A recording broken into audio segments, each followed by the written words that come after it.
Bonjour à tous, une vidéo sur les nouveautés 2020 en matière de paye.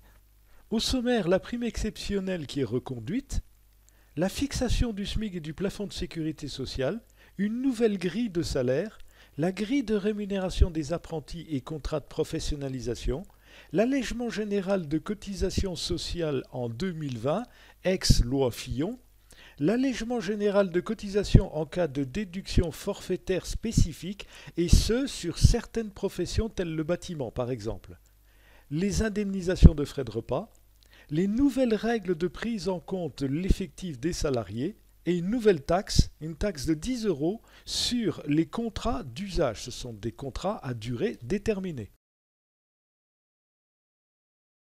La prime exceptionnelle qui est reconduite, alors ce n'est pas une nouveauté, c'est un simple rappel. Les entreprises ont la possibilité de verser une prime exceptionnelle totalement exonérée de cotisations et d'impôts sur le revenu. Caractéristique de cette prime, obligation de l'entreprise, aucune obligation. Comme précédemment, montant de la prime à l'initiative de l'entreprise. Cotisation salariale, patronale, impôt sur le revenu, exonération dans la limite de 1 000 € par salarié par an.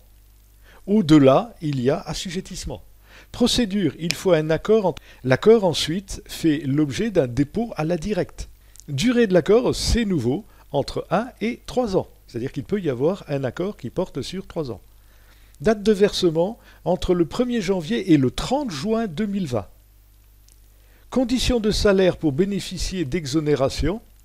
Le cumul des 12 mois précédant le versement doit être inférieur à 3 SMIC. C'est-à-dire 55 419 € brut. C'était la même règle précédemment, si ce n'est que le SMIC était différent.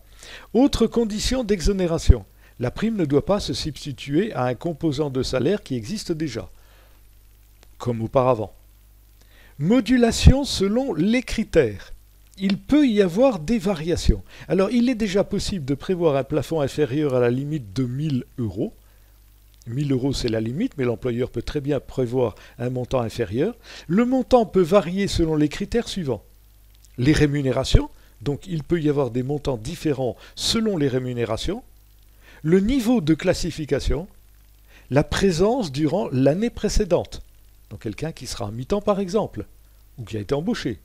Durée du travail en cas de temps partiel. Donc là, il y aura une proratisation, éventuellement ou pas.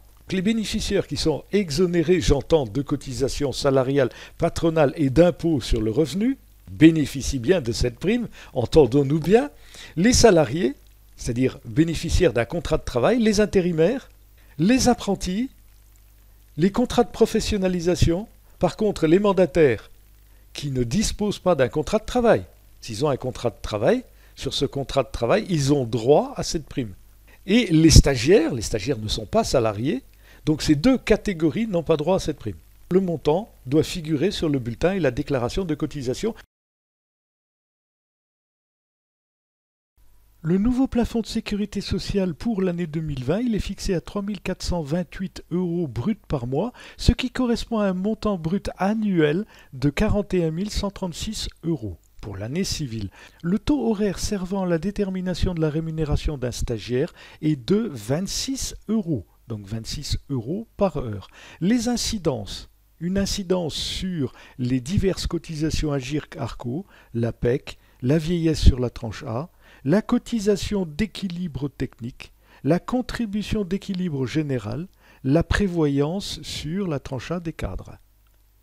Attention aussi à l'incidence sur la déduction générale de cotisation patronale de sécurité sociale, anciennement loi Fillon, ainsi que, nous venons de le voir, sur la limite d'exonération des rémunérations de stagiaires. Le SMIC 2020, il est fixé à 10,15 € brut de l'heure, soit un montant mensuel brut de 1 539,42 €, c'est-à-dire 35 heures multipliées par 10,15 € de l'heure fois 52 semaines divisé par 12 mois, 1 539,42 €. Les principales incidences, calcul de la réduction générale de cotisation patronale, ex-loi Fillon, l'assiette de cotisation maladie, de cotisation d'allocation familiale, cotisation d'assurance décès des cadres, rémunération des apprentis, nous allons voir la grille, rémunération des salariés en contrat de professionnalisation, La nouvelle grille de salaire 2020 pour toute opposition sur rémunération, avec les différentes tranches de salaire, la part saisissable qui s'applique sur la tranche, donc la différence entre les deux montants, multipliée dans le premier cas par 1/20, cela donne un montant de saisie, puis ensuite, au niveau du cumul, vous rajoutez le cumul précédent plus la saisie de la tranche en question. Pour chaque personne à charge, vous ajoutez 124,17 € aux tranches de salaire. Voici les nouvelles grilles de rémunération des salariés en alternance, donc les apprentis d'abord. Apprentis en fonction de l'âge de l'apprenti et l'année du contrat. L'âge de l'apprenti, moins de 18 ans, 18 à 21 ans et 21 à 25 ans, avec les différents montants minimums qui peuvent s'appliquer. Sachant que les salaires sont exonérés de cotisations salariales à hauteur de 79% du SMIC, c'est-à-dire 1 216 €. Sont exonérés de CSG-CRDS et sont exonérés d'impôt sur le revenu à hauteur, cette fois, du SMIC. La grille de rémunération des contrats de professionnalisation, toujours en 2020, cette fois en fonction du niveau de la formation, si le niveau inférieur au bac ou supérieur ou égal au baccalauréat, et en fonction de l'âge, avec ses salaires minimums. Mais cette fois, attention, aucune exonération pour ce contrat. Une nouveauté qui découle du plafond de sécurité sociale, mais du plafond horaire de 26 €, la gratification du stagiaire est exonérée dans la limite de 15% de ce plafond horaire, c'est-à-dire 26 € multiplié par 15% égale 3,90 € de l'heure.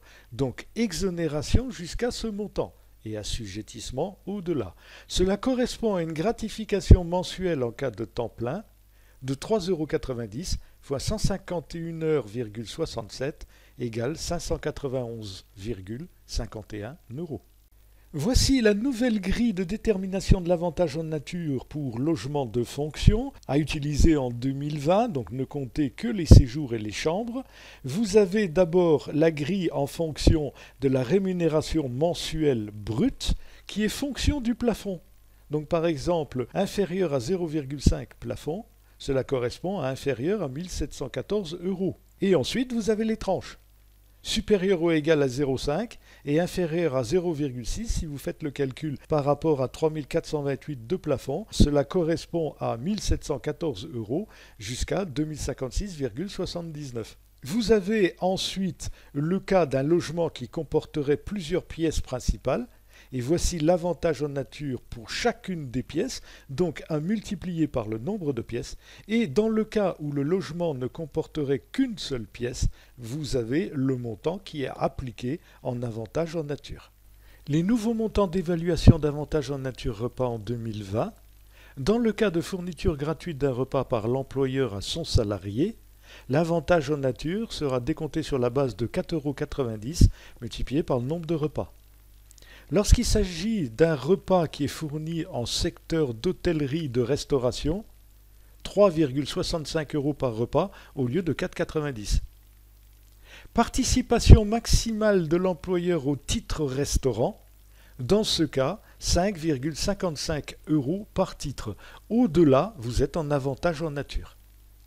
Les forfaits limites de remboursement de frais de repas pour repas au restaurant, lorsqu'il s'agit d'un remboursement forfaitaire, 19 € maximum.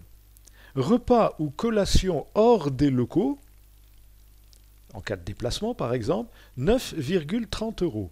Repas ou collation dans les locaux de l'entreprise et dans le cas d'organisation particulière de travail, travail de nuit, travail en équipe, etc., cela correspond à ce qu'on appelle une prime de panier, 6,70 € de limite de remboursement. Les limites d'exonération de bons d'achat, actuellement 15% du plafond, c'est-à-dire 3 428 multiplié par 15% égale 171 €.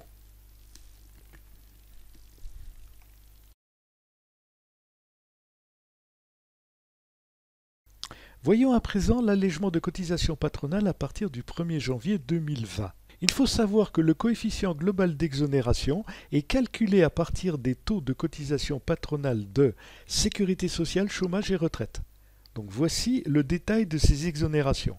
Alors, ces exonérations dépendent aussi de la cotisation FNAL, qui elle-même dépend de l'effectif de l'entreprise. Soit une cotisation FNAL de 0,10%, et ce sur la tranche A, ou une cotisation FNAL de 0,50% sur le salaire brut.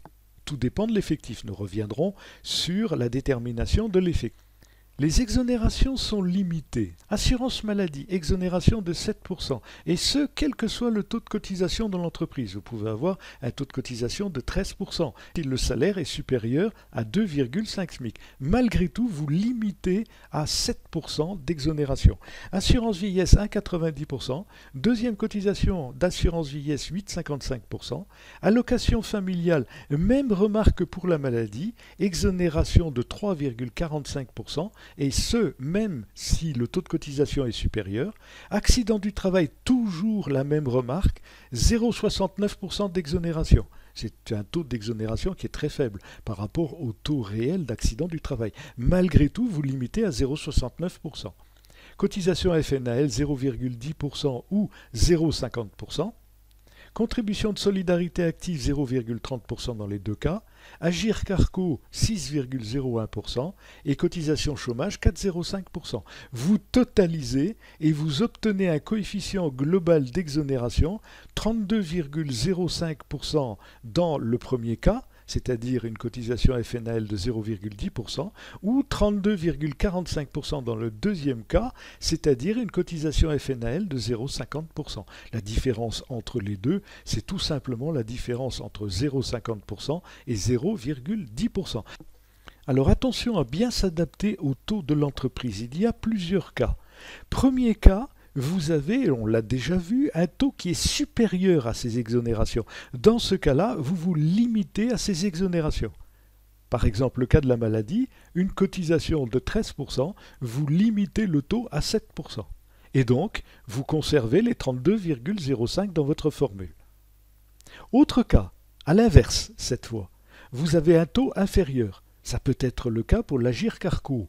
Vous pouvez dans certains cas avoir une cotisation patronale Agir Carco qui soit inférieure à 6,01%. Et dans ce cas-là, vous adaptez votre tableau à cette cotisation réelle au lieu de 6,01%. Vous allez donc avoir un taux d'exonération qui sera inférieur à 32,05%. Attention aussi à la cotisation FNAL. Vous pouvez dans certains cas avoir une cotisation qui est différente de 0,10 ou 0,50%. Dans ce cas, il faut recalculer en fonction de la cotisation réelle. Donc je rappelle bien les principes. Si la cotisation est supérieure, vous conservez ces montants d'exonération. Si la cotisation est inférieure, là par contre vous limitez à la cotisation inférieure. Et dans le cas d'une cotisation FNAL différente de 0,10 ou 0,50, vous allez prendre en compte la cotisation réelle. La formule d'exonération patronale n'a pas été modifiée. Je la rappelle, c'est toujours le taux que vous avez déterminé en fonction de cette grille, soit 32,05, ça fera 0,3205, ou 0,3245, ou alors un autre coefficient en fonction des taux. Divisé par 0,6, multiplié par deuxième partie de la formule, 1,6 fois le SMIC, alors attention, le SMIC adapté à la durée réelle de travail, divisé par le salaire brut, fermez la parenthèse, moins 1, le tout multiplié par le salaire brut. Et ceci vous donnant le montant d'exonération patronale. Alors la question, quel changement par rapport à 2019? Je dirais aucun dans l'application de la formule si ce n'est le taux. C'est-à-dire que vous allez partir sur un taux de 0,3205 ou 0,3245, voire un taux qui se situe entre les deux. Les régularisations que vous pouvez effectuer selon les différents mois, ainsi que les calculs qui prennent en compte des absences ou des heures complémentaires, voire supplémentaires, sont strictement identiques. Donc aucun changement, si ce n'est l'utilisation d'un taux qui lui est différent. Alors un cas particulier qui fait la différence avec le calcul de l'année précédente, c'est l'allègement en cas de déduction forfaitaire spécifique. Alors vous avez dans certaines professions une déduction spécifique sur l'assiette de cotisation. Dans ce cas, pour limiter le cumul de la déduction forfaitaire qui va s'appliquer, plus l'allègement général que nous avons vu précédemment, il faut effectuer les calculs ainsi. Vous avez deux calculs à effectuer. Vous devez calculer d'abord l'allègement général de cotisation en cas d'application de cette déduction. C'est-à-dire que vous calculez l'allègement lorsque cette déduction est effectuée. Premier cas. Deuxième cas, vous refaites le calcul. Vous calculez l'allègement général, mais sans la déduction, comme s'il n'y avait pas eu de déduction. Et l'exonération sera limitée à 130% du montant calculé sans la déduction forfaitaire. C'est-à-dire que vous allez prendre le dernier montant que vous avez calculé, vous multipliez par 130% et vous comparez au premier calcul que vous avez effectué. Alors on va partir tout de suite sur un exemple. Un salarié du bâtiment qui bénéficierait d'un salaire de base de 2 000 €, la déduction forfaitaire spécifique à son activité est de 10%. Autre donnée, le montant des frais professionnels du mois est de 45 €. Ce sont les frais qui ont été engagés par le salarié et qui sont remboursés par l'employeur. L'effectif est de 6 salariés. Un exemple, bien sûr. L'objectif est de calculer la déduction générale forfaitaire en appliquant la limite de 130%, c'est-à-dire qu'il faut calculer avec et sans cette déduction. Rappelons les principes de base. Le salaire brut intègre le montant des frais professionnels. C'est-à-dire que dans ce cas, le salaire brut est égal à 2000 plus 45 € de frais égale 2045. Vous voyez un calcul particulier dans lequel on rentre les frais dans le salaire brut. Le salaire assujetti à cotisation sera dénommé salaire brut abattu. Il correspondra au brut sous déduction de 10% dans notre cas. Donc 2045 moins les 10%, 204,50 égale 1840,50 €. Donc, à partir de ces montants, je vais faire mes calculs. Premier calcul, la déduction dans le cas d'un brut abattu de 1840,50. J'applique ma formule, égale 0,3205 divisé par 0,6. C'est la première partie de la formule. Multiplié par, deuxième partie, 1,6 fois le SMIC, 1539,42.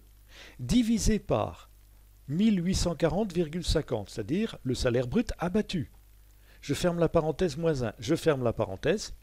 J'arrondis ensuite le coefficient 4 décimales et je le multiplie par le brut abattu, 1840,50. Cela fait 332,58. Deuxième calcul, déduction sans l'abattement. Je fais comme s'il n'y avait pas eu d'abattement. Donc, dans ce cas, 0,3205 divisé par 0,6 multiplié par 1,6 fois le SMIC, donc jusque-là pas de changement, divisé par 2000 cette fois.